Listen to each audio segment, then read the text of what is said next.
চাঁদপুরে ইমামের উপরে হামলা ইসলামের চেতনা বিরুদ্ধে একটি গর্হিত কাজ। ইসলামী আন্দোলন বাংলাদেশ।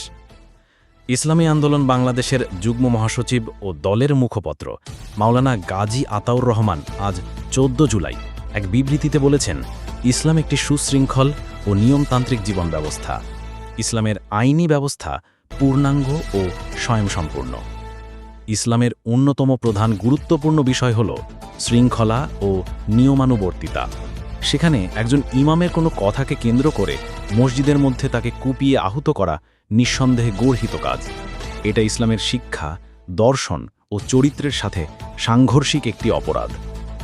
ইসলামী আন্দোলন বাংলাদেশের মুখপত্র বলেন, ইসলাম সম্পর্কে আলেম ও খতিবের বা কারো কোনো শব্দচয়ন বা বাক্য বা মন্তব্য যদি কারো কাছে আপত্তিকর বলে মনে হয়, তাহলে বিষয়টি সমাধান করার জন্য উলামায়ে কেলাম আছেন, ইসলাম বিশেষজ্ঞগণ আছেন।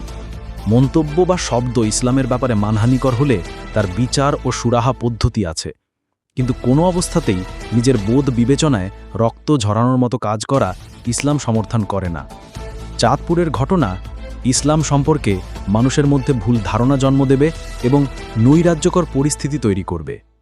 মাওলানা গাজী আতাউর রহমান বলেন, মহান আল্লাহ ও তার রাসূল সাল্লাল্লাহু আলাইহি ওয়াসাল্লামের প্রতি সম্মান ও ভালোবাসা আমাদের ঈমানের আবশ্যকীয় শর্ত। এটা আমাদের ঐক্য ও সংহতির ভিত্তি। কিন্তু কারো মুখের শব্দ প্রয়োগকে কেন্দ্র করে আল্লাহ ও তার রাসূল সাল্লাল্লাহু আলাইহি ওয়াসাল্লামের প্রতি ভালোবাসার নামে রক্ত ঝরানো নিঃসন্দেহে অপরাধ।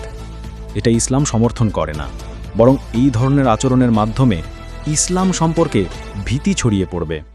ইসলামী আন্দোলন বাংলাদেশ আহত ইমাম সাহেবের প্রতি সহমর্মিতা জ্ঞাপন করে এবং এই ধরনের হামলা ও তার নেপথ্যে থাকা চিন্তাকে প্রত্যাখ্যান করে।